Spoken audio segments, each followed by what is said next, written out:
Eu quero dizer para você o seguinte: não tem nenhum risco e nenhum perigo eu fazer essa afirmação. Eu disse inicialmente que eu sou da área biológica, e na área biológica nós não ficamos com dúvida, nós esclarecemos. Ontem, o PL entrou com um pedido de anulação da eleição, exatamente porque houve inconsistências.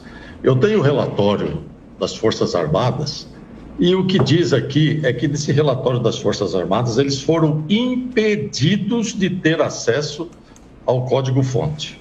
Então, veja, isso, quando nós temos indícios, Amanda, nós não podemos ficar simplesmente com a satisfação de que alguém chegou, fez uma declaração em que alguém vai para a rua e diz assim: esses são golpistas.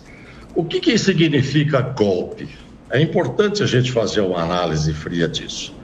É golpe quando você quebra uma regra.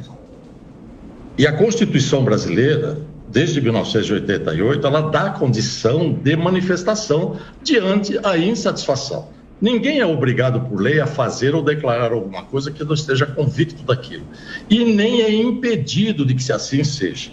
O que a gente percebe é que, através da própria Constituição, nós temos, inclusive, parte da imprensa, desse consórcio de imprensa, cerceada. Então, isso é golpe.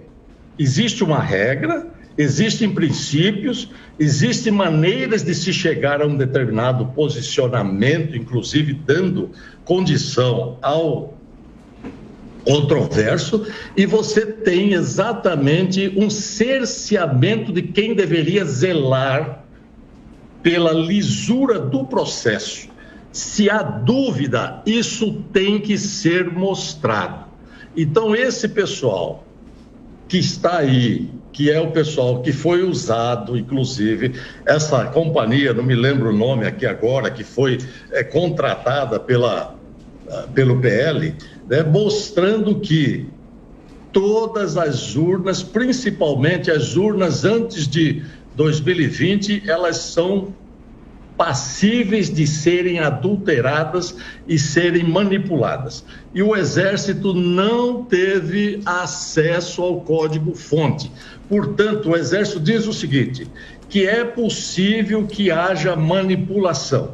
E num processo eleitoral democrático, nós não podemos ficar com dúvida, principalmente quando essas alterações são muito consistentes e muito traumáticas, com mudança de resultado. Eu concordo com você. Em eleição a gente ganha ou perde. Eu perdi muitas vezes.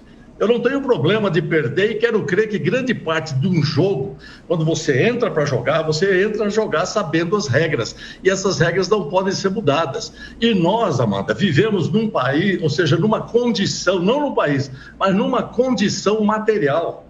Nós temos que ter a materialização e a pergunta é por que esse grupo que está hoje no Supremo Tribunal Federal trabalhou, fez campanha, agrediu a Constituição, contrariou o artigo 95, e que juiz não deve fazer campanha, não deve se envolver em política, e eles foram exatamente para isso, para manter, e derrubaram 3 projetos de lei aprovados, transformados em lei, inclusive um que a presidente Dilma foi, inclusive, vetou e foi derrubado pelo Congresso, e agora a PEC 135, que não passou com a participação. E, na verdade, nós temos evidências claras, indiscutíveis, de que há manipulação. Então, por isso eu volto a afirmar.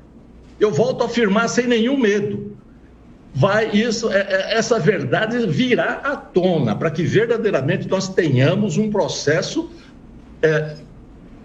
sério, que possa ser confiável.